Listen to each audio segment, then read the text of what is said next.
Hey friends, I'm back with a friend. Hey. Haha. You have got a friend? I've got a friend. Well, I hope I've got a friend. Maybe. Haha. Welcome to the studio to my good buddy and bass player in my band, Matt. And today he's going to help me out with the review of the Harley Benton B450 Vintage White Limited. Coming up.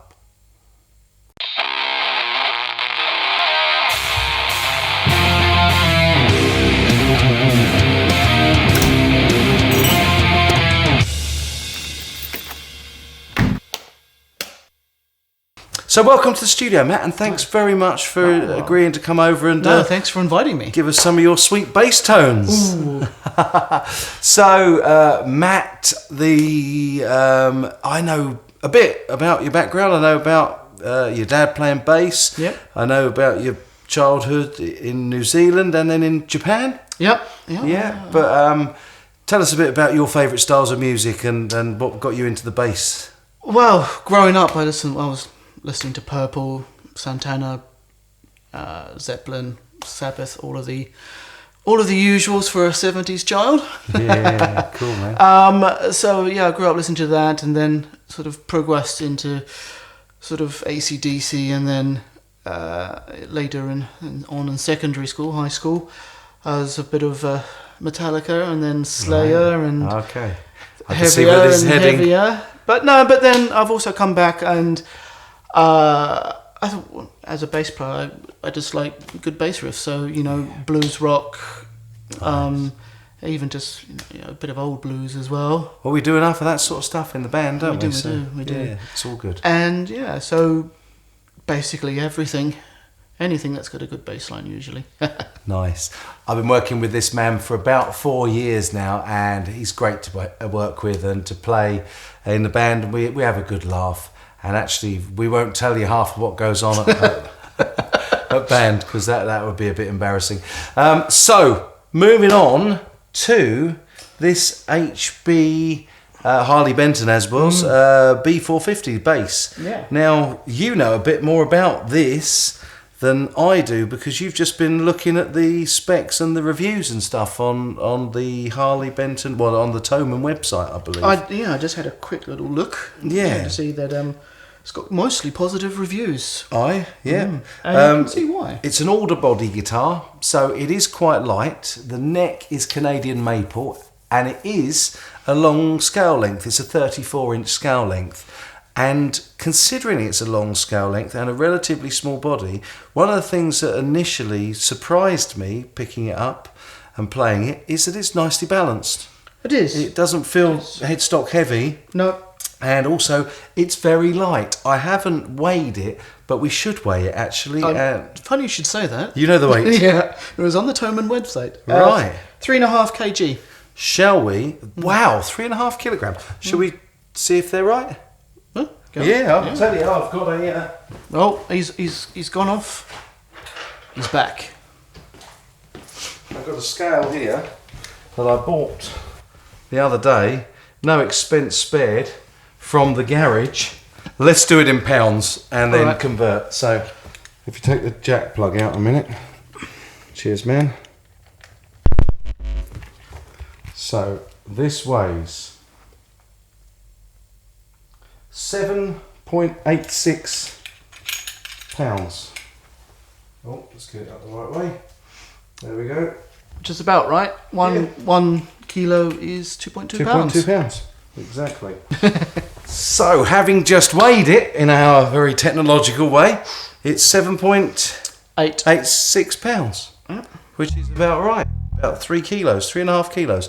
So it's very light, and certainly wouldn't be a problem for playing all evening. No. In a band and gig scenario. So no, very nice. So, first impressions. Is there anything you particularly like or don't like?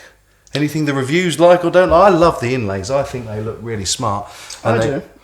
There was someone mentioning that they don't like the mismatch of the black and the white. Right, yeah. But I Kind think of goes it with the sort of fretboards, goes. doesn't it? Yeah, it's got that whole sort of middle black section. It's quite nice, I think. I love this bridge. I love the separate bridge tailpieces and saddles. I think that really works. Yep. And there's also a nice conductive strip between them so that you get a nice continuity of the earth shielding and whatnot. And also, I think actually, I don't know how it would look with a cream coloured headstock. I think with the rosewood, which incidentally is pre-CITES, so that's how Thomann are still managing to sell these. They've got certificates, allegedly. It didn't come with one, which is unusual. But I think that the rosewood looks quite good with the black headstock. Yeah. And in fact, when you turn the whole guitar around, I like the fact that it's just on the face, and that looks really quite swish. Yeah. Made in China. Made in China. Mm-hmm. And so, what do you think? I think it is quite nice. It's all right, isn't it? It's just having a bit of a play on it before. It's got a quite nice feel to it. Action's a bit higher than you like, but yeah, a little bit higher, but about where I like it. yeah, About around just under 1/4 of an inch at the 12th fret, which is around 6 mil. I think we said earlier, didn't we? It's like about that, yeah. 5 or 6 mil. Does me. Yeah, it's quite nice. I like the feel of it actually. It's quite a nice sort of contour to it. Yeah. Well, we were saying before, it reminded me of Ibanez sound gear. Yeah. There's the shape and the headstock a little bit. Yeah. It's a nice contour, and the body sculpt is quite comfortable, isn't it? Especially for Tommies. Yeah. I also like the quite easy access battery. Very easy access to the Much to the easier battery. than what I'm used to. Yeah. Undoing the whole back panel. Unscrewing it. Oh, right. So yours is in because your bass is a. I have a Traben Array 4. Yeah. So which has got, as you know, the massive big metal bridge that goes around. Yeah. Yeah. I've just noticed that neck, to me, if you look at the wood on the back of the neck, the Canadian maple, it's 3 pieces, isn't it? Looks like it. There's a centre piece running right the way through, and then there's a couple of wing pieces glued onto that. Oh, I think you've just also put it on your leg and turned it into active. Oof. So the active mode is in and on, and the passive mode is out, and it will work in passive mode with no battery in, which is quite handy. Yep. Because if the battery runs out, I guess you just pull the knob out and away you go, and you don't have to go rooting around in a bag in the middle of a gig. So that's quite a nice touch. Yeah, I think it looks good. What we've got, allegedly, is this is the master volume. Yep. This is the mix between the the neck, and fully clockwise the bridge, and then right in the middle there's a little indent for right in the middle of both, and there's a bass control and a treble control with bass cut to bass boost and treble cut to treble boost. Although in our little foray into noodling about with it, we have worked out that the bass and treble controls don't have a great deal of effect in passive mode, do they? No. It's subtle, it's there, but it's there. not. In active mode, it's really, really staringly obvious. Scale length is a bit longer than you're used to, but it's quite good for beginners because it would stretch fingers and the like. And I think so. It feels to me my bass sort of does go a little bit further out this way because the bridge is further up at the body. Up in the body, yeah. But it feels quite nice. It's almost guitarish, not that bigger than a guitar. So this feels like a shorter scale length. Yeah. Rather than a long scale length, which is another great feature of having the strings going right to the back of the body as they do on this. Yeah, that's a good design idea, and maybe that's also why it balances quite nicely with the light materials of the body. And it's definitely not going to hurt your back after a night of gigging. Yes, it's nice light bass, and I would say ideal as a starter or beginner bass. Definitely. And would see somebody from beginning right the way up to gigging and using, probably you wouldn't get rid of it, you'd just end up using it as a second bass. Second bass, I mean... Practice bass. Practice bass. I don't see why people wouldn't use it, in the studio or something. As their main bass. Yeah. I actually think it sounds better than the Geddy Lee one that I've got from China, the fake Geddy Lee, which is meant to be a Fender J bass, a jazz bass. It's definitely a lot lighter than that in terms of weight, and I just think it's a really incredible value. You were looking on the website. What are these brand new? A stock 120 €120? 108 euros. And I believe that it's $30 shipping to the States. So Okay. you're talking $160, which is around £90 UK. Yeah. Pretty good value, that. Less than £100 for what is an active dual humbucker bass guitar with a rosewood fingerboard. How they do it for the money is absolutely beyond me. But anyway, enough talking about it. Let's let her rip, mate. One man, one channel, one desire for truth about quality guitars. China Guitar Sceptic. A little rip. Yeah. We'll be starting off in passive. Passive, yeah. And just all scented. Everything's actually, we found that everything centered rather than dimed sounds really good, doesn't it? It does. I think they've sort of found where the sweet spots are, and that's keeping it there. Yeah, nice.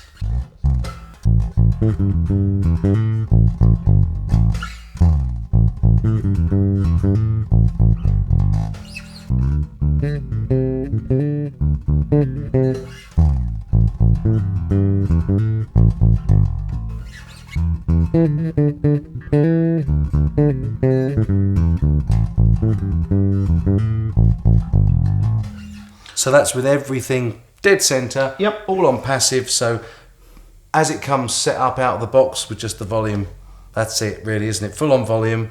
Yep. Middle center position on the pickup. So we're using equal amount of both pickups. We've got no cut or boost on the bass and no cut or boost on the treble. Shall we just quickly have a listen to the neck pickup?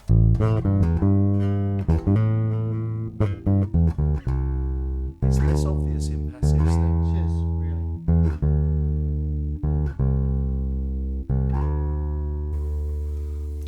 It's got a nice sustain. It does. Does have a bit of fret buzz. It does. I've noticed that actually.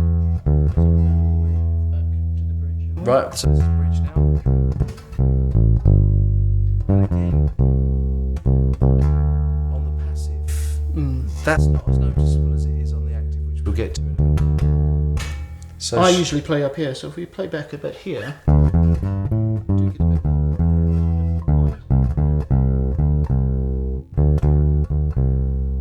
nice.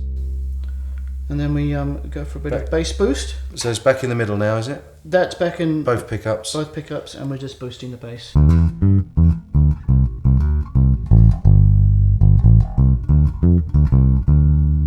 Subtle, isn't it? Yeah. If we go all the way down for a bit of Cut the bass.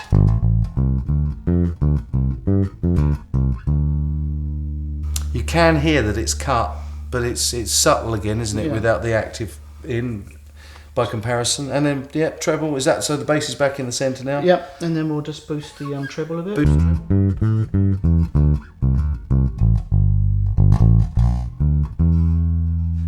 That's either incredibly subtle or I can hear no difference there, to be honest. Slightly, I think. And then if cut. we cut it. I can't hear any difference, can you? It's incredibly subtle if it's happening at all. Right. How about if you put them both up? So we've got boost on both of them. Yep. And then we just Cut both. cut the treble. Slight difference. And then we cut the. It's incredibly subtle. I'll be honest. I can't actually hear much difference, but we are playing this through Matt's TC Electronic BH250. BH250 solid state head, and I'll give you a little picture of that just about here. And it's a lovely little bass amp, but we've kept it completely flat EQ, and we're just using that as a form of DI input into the Zoom R16, and then we're just listening through the studio monitors, which are way over there at the minute. And so it's not surprising that I can't hear the subtleties of that, because it is a way away. However, When we knock it into active mode, and this is an old battery, I hasten to add, because we couldn't find a new one. You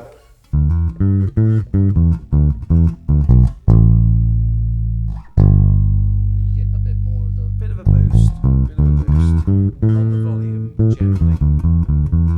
And how about the difference between the pickups? Because I think that's much more obvious now. Roll it all this way, which should be the... neck pickup.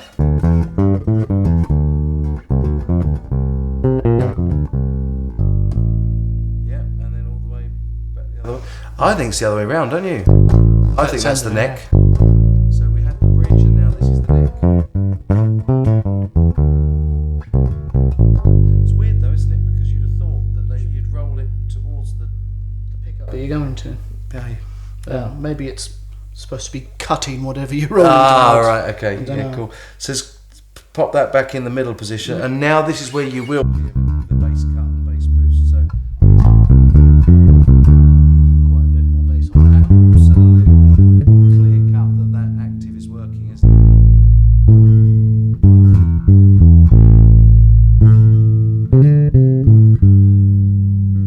go for it. Bass cut. Back all the way to cut it. Again, much less subtle, isn't it? So you can tell that it's made to be active, really. Yeah. Well, certainly the tone controls, and to a degree the pickups are much more defined in their diversity when it's through the active. Yeah. So if we go back, that's all centered again, so we get a bit of treble boost. Obvious.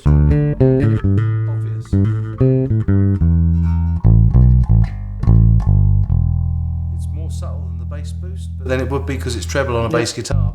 Is this the cut then? And then go all the way to the cut.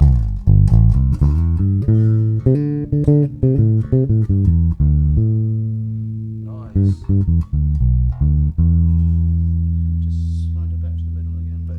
With the active, I love the sound with everything centred, don't you? Me too.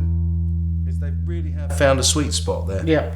Very, very nice indeed. And it I don't think you'd need that much bass.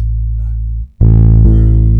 It would probably get a bit muddy in the mix. Definitely.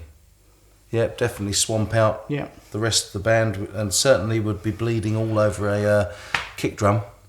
Which, as you know, I do like to swamp out the rest of the band. Of course, yeah, that's because you're a bass player, mate. Yeah, but I think that's just a tad too much, maybe. Yeah. Again, playing around with the mix, maybe you do want to give a bit of a boost. Yeah. So if you're going, for example, I think that way, isn't it? That way to go back. Yeah. So on you on the bridge pickup, then give it a bit of bass. Okay, yeah, just depth. But then, if you're doing that, you might as well just go back to the middle. They've got that absolutely spot on, haven't they? Yep. I have to say, I haven't taken it off that, and they've got nice little middle indenter pots as well, so you can really feel, nice and positively that you've hit that central sweet spot on it. It's godsend when you're on the dark stage. Absolutely, yeah, for sure. Probably suitable for all styles of music. I can see this being used for rock and jazz, and I don't know. I'm not a slap bass player, but do you reckon it could be a? Oh yeah, but a bit of a higher action. Yeah. You probably the slap players do like a bit more treble than. So with the boost on that.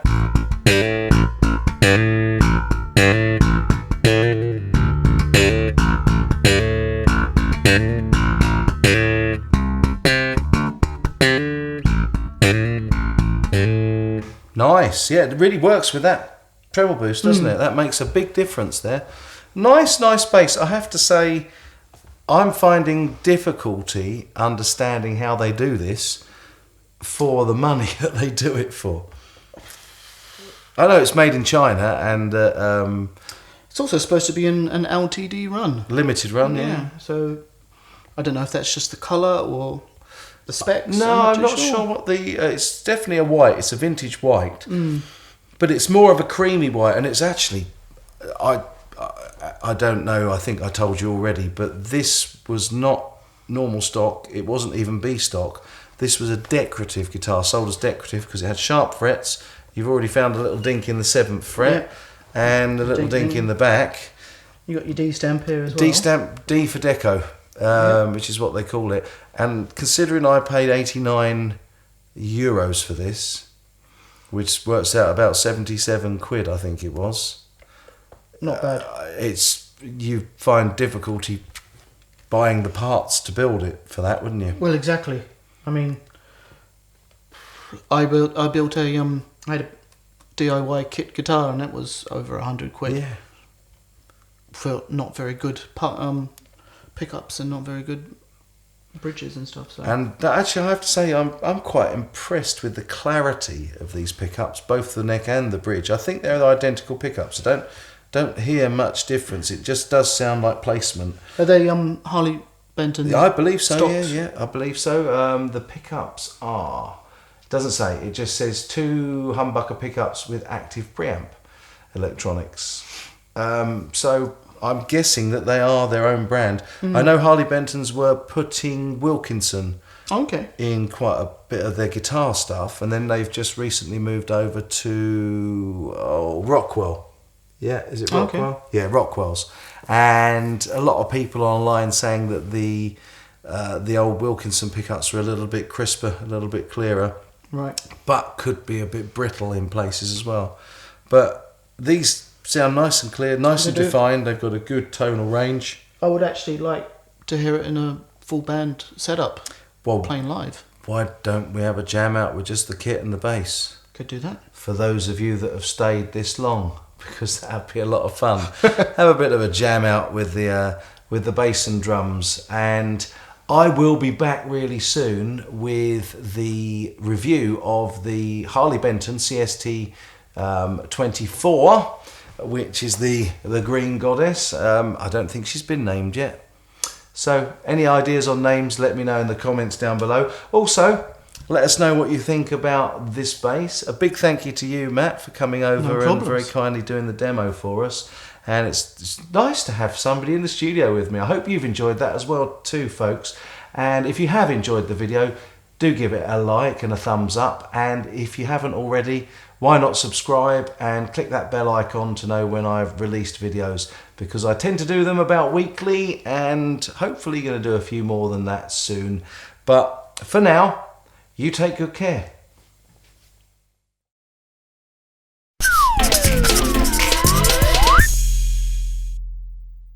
Okay, and welcome to a brand new feature for this channel, Extras. And it's just little snippets of news that I have seen relating to guitar stuff during the week that I thought I'd share with you. So, first up, this is the astonishing moment that an idiot Englishman was spotted playing his guitar while driving down a motorway in Mallorca. The mystery musician behind the wheel of British plated car looked carefree as he got in some instrument practice on the holiday island. He appears to steer his right-hand drive McGann with his knees as he drives along the motorway which runs between Palma and Inca. Well, I don't know what you think, folks, but certainly not something that I would recommend. Second news story is a Kurt Cobain guitar up for auction. And this is no simple guitar. A guitar smashed to pieces by the late Kurt Cobain has been put up for auction and is estimated to fetch up to $60,000, which is about 44,000 British pounds. The Nirvana frontman played the Aria Pro 2 Cardinal Series wooden guitar throughout the band's 1990 summer tour. At the end of a performance in Seattle, US, he spun it in the air for a few minutes before repeatedly smashing it and launching it into the audience. So that guitar, or at least the body, half of it anyway, is yours for the princely sum of $60,000. What do you think of that, folks? If you're going to play guitar, play it on the real guitar, not on the Chinese toothpick. How do you know the difference? Watch China Guitar Sceptic.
Love it. Cool.